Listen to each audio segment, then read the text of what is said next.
40 வருடங்களுக்கு முன்பாக இலங்கையிலே மெத்தடிஸ்ட் சபையிலிருந்து ஒரு அருட்தந்தை, அதேபோல் கத்தோலிக்க திருச்சபையிலிருந்து ஒரு அருட்தந்தையர்கள் அநியாயமாக கொல்லப்படுகின்றார்கள்.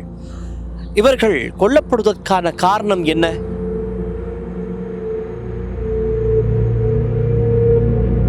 அருட்தந்தையை கொல்ல வேண்டும் என்பதற்காக, உண்மையை மறைக்க வேண்டும் என்பதற்காக மேலும் இருவர் கொல்லப்படுகின்றார்கள், எரிக்கப்படுகின்றார்கள்.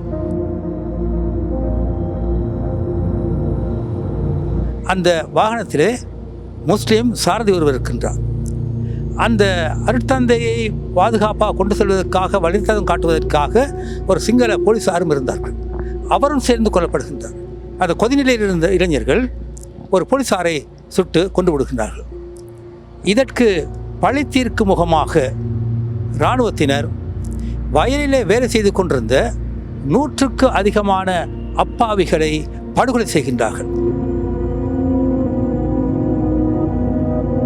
இந்த ஜார்ஜியாவிற்கு நியமித்த ஆணைக்குழு கண்டுபிடித்த உண்மைகள் என்ன? அந்த ஆணைக்குழு அறிக்கை இருக்கின்றதா?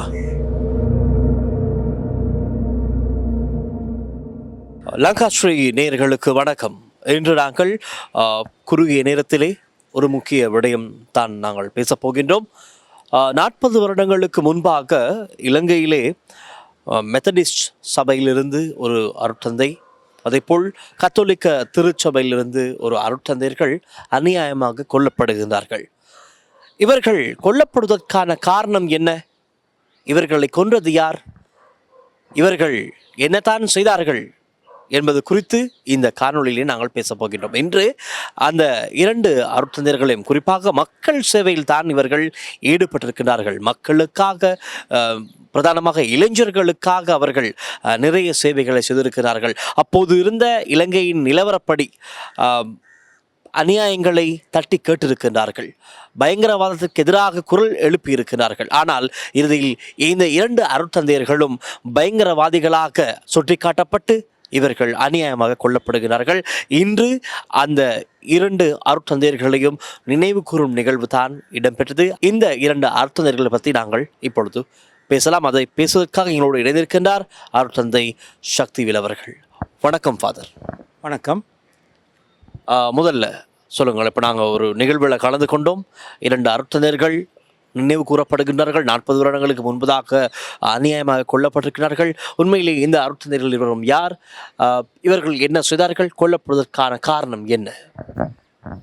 முதலாவதாக அருட்தந்தை ஜார்ஜ் ஜெயராஜசிங்கம். இவர் மெதடிஸ்த சபையினுடைய ஒரு போதகர். அதே போன்று கத்தோலிக்க திருச்சபையின் மேரி பஸ்டியன் மனுவேல் பிள்ளை அவர்கள் அர்ப்பணியாளராக கடமையாற்றுகின்றார் வங்காள என்ற பிரதேசத்தில். இருவரும் பணியாற்றிய பிரதேசம் மன்னார். இந்த மன்னார் பிரதேசத்திலே இவர்கள் பணியாற்றிய காலகட்டம் என்பது மிகவும் உக்கிரமாக, வடகிழக்கிலே இனவாத பேரினவாத செயற்பாடுகள் வீச்சாக நடந்து கொண்டிருக்கின்ற காலகட்டம் இது. தமிழர்களுக்கு எதிராக பேரினவாத அரசாங்கம் பல்வேறு விதமான ஒடுக்குதல்களை விரிவாக்கம் செய்து கொண்டிருந்தது, நிலைப்படுத்தியிருந்த காலகட்டம் இது. இராணுவத்தை எல்லா இடங்களும் நிலைநிறுத்தியிருந்தார்கள். எனவே இந்த காலகட்டத்தில் இதற்கு எதிராக இளைஞர்கள் கொதித்தெழுகின்றார்கள். இந்த இளைஞர்களை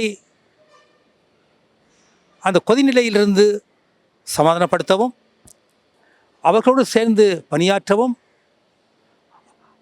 ஒடுக்கப்படுகின்ற மக்களுக்கு எதிராக குரல் கொடுக்கின்ற செயற்பாடுகளையும் தான் ஜார்ஜ் ஜெயராஜசிங்கம் அருட்தந்தை அவர்களும், அதே போன்று மேரி பஸ்டியன் அருட்தந்தை அவர்களும் செயல்படுத்தினார்கள். இவர்களுடைய செயற்பாட்டை ஏற்றுக்கொள்ள முடியாத இராணுவத்தினர் இவர்களையும் கூட பயங்கரவாதிகளாக சித்தரித்தார்கள். இந்த பயங்கரவாதிகள் சித்தரித்தது மட்டுமல்ல, இவர்களை கொல்ல வேண்டும் என்றும் அவர்கள் தீர்மானித்து விட்டார்கள். ஒரு நாள் ஜார்ஜ் ஜெயராஜசிங்கம் அருட்தந்தை அவர்கள் இராணுவ கட்டுப்பாடு இருக்கின்ற பாதையில் வந்து கொண்டிருக்கின்ற போது அவருடைய வாகனம் தீயிட்டு கொளுத்தப்படுகின்றது. உயிரோடு அவரும் எரிக்கப்படுகின்றார். இலங்கையில் எந்த பகுதியில்? மன்னாரிலே எரிக்கப்படுகின்றார். அவ்வாறு எரிக்கப்படுகின்ற போது அந்த வாகனத்திலே முஸ்லீம் சாரதி ஒருவர் இருக்கின்றார். அந்த அருட்தந்தையை பாதுகாப்பாக கொண்டு செல்வதற்காக வழித்தடம் காட்டுவதற்காக ஒரு சிங்கள போலீஸாரும் இருந்தார்கள். அவரும் சேர்ந்து கொல்லப்படுகின்றார். எனவே அருட்தந்தையை கொல்ல வேண்டும் என்பதற்காக, உண்மையை மறைக்க வேண்டும் என்பதற்காக மேலும் இருவர் கொல்லப்படுகின்றார்கள், எரிக்கப்படுகின்றார்கள். இந்த செய்தியை கேட்ட மேரி பஸ்டியன் அருட்தந்தை அவர்கள் இந்த இராணுவத்துக்கு அஞ்சாது, அரச பயங்கரவாதத்துக்கு அஞ்சாது அவர் போய் அந்த சடலத்தை கொண்டு வந்து கௌரவமாக அடக்கம் செய்வதற்கான ஏற்பாடுகளை செய்கின்றார். முதலாவது காரியம். இரண்டாவதாக இந்த சம்பவங்களின் பின்னணியிலே இளைஞர்கள், அந்த கொதிநிலையில் இருந்த இளைஞர்கள் ஒரு போலீஸாரை சுட்டு கொண்டு விடுகின்றார்கள். இதற்கு பழி தீர்க்கும் முகமாக இராணுவத்தினர் வயலிலே வேலை செய்து கொண்டிருந்த 100க்கு அதிகமான அப்பாவிகளை படுகொலை செய்கின்றார்கள். யாரும் போக அஞ்சுகின்றார்கள். அவ்வளவு பயங்கரமான சூழ்நிலை அது. இவர்களை தேடி யாரும் போக முடியாது, வயல்வெளிக்கு செல்ல முடியாது, அந்த சடலங்களை கொண்டு வர முடியாது. ஆனால் அருட்தந்தை மேரி பஸ்டியன் அவர்கள் அங்கு போகின்றார். அந்த சடலங்களை எல்லாம் கொண்டு வருகின்றார், ஆஸ்பத்திரியில் ஒப்படைக்கின்றார். அவற்றையெல்லாம் சரியான முறையிலே அடக்கம் செய்வதற்கு இவர் ஒழுங்கு செய்கின்றார். இது இராணுவத்திற்கு அச்சுறுத்தலாக இருக்கின்றது. ஏனென்றால் உண்மை வெளியில் வருகின்றது. இராணுவம் செய்கின்ற அநியாயங்கள், அட்டுணைகள், ஒடுக்குமுறைகள் எல்லாம் வெளியே வருகின்றன. எனவே அரச பயங்கரவாதத்தின் கூலிகளாகத்தான் இராணுவம் செயற்பட்டது. இவர்கள் ஒரு நாள் வங்காளையிலே அருட்தந்தை மேரி பஸ்டியன் அவர்கள் தன்னுடைய பணிமனையிலே இருக்கின்ற போது அங்கு சென்றவர்கள் அவரை சுட்டுக் கொள்கின்றார்கள். அதற்கு நேரடி சாட்சிகளும் இருக்கின்றன. எனவே இந்த மேரி பஸ்டியன் அவர்கள் கொல்லப்பட்ட போது அந்த செய்தி முழு மன்னாரிலையும் எல்லா இடங்களும் செல்கின்றது, சோகமயமாகின்றது. எல்லாரும் குரல் எழுப்புகின்றார்கள். அப்போது ஜேஆர் ஜெயவர்தன இது விசாரிப்பதற்காக ஒரு ஆணைக்குழு ஒன்று நியமிக்கின்றார். அர்த்தநாத் முதலி அப்போது பாதுகாப்பு அமைச்சராக இருக்கின்றார்.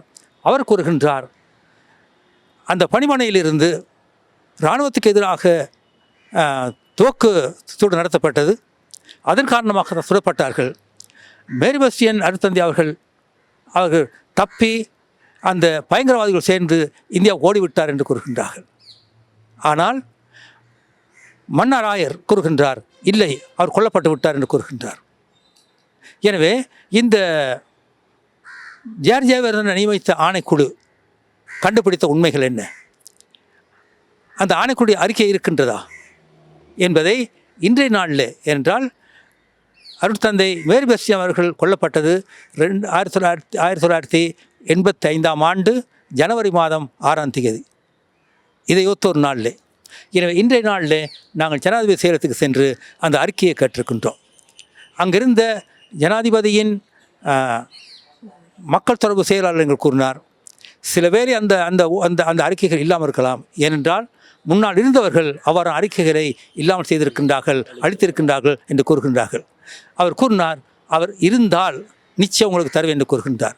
எனவே எங்களுடைய தேடல் என்பது நீதிக்கான தேடலாக இருக்கின்றது. இன்று நாங்கள் அந்த இருவரையும் நினைவு கூர்ந்தோம் என்றால் அவர்களுடைய உடலை நினைவு கூர்ந்தோம் என்பதில்லை, அவருடைய நீதிக்கான குரலை, நீதிக்கான செயற்பாட்டை நினைவு கூர்ந்திருக்கின்றோம்.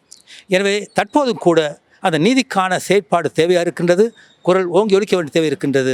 தற்போதைய ஆட்சியாளர்கள் கூட தமிழர்களுக்கு எதிரான செயற்பாடுகளை மறைமுகமாக செய்கின்றார்கள், நேரடியாக செய்கின்றார்கள். அரசியல் தீர்வை கொடுப்பதற்கு எந்த விதமான ஆயத்தம் இல்லாமல் இருக்கின்றார்கள்.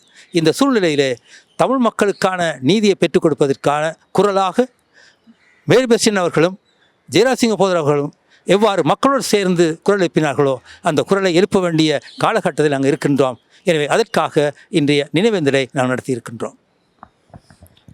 ஆம், அருட்தந்தை சக்திவேல் அவர்கள் இப்பொழுது 40 வருடங்களுக்கு முன்னதாக இடம்பெற்ற அந்த ஒரு கொடூர சம்பவம் மக்களுக்காக சேவையில் ஈடுபட்ட மக்கள் சேவையில் ஈடுபட்ட இளைஞர்களுக்காக முன்னால் இருந்து செயற்பட்ட அந்த 2 அருத்தந்தையர்கள் அதில் ஒருவர் இதில் குறிப்பிட்டாக வேண்டும்.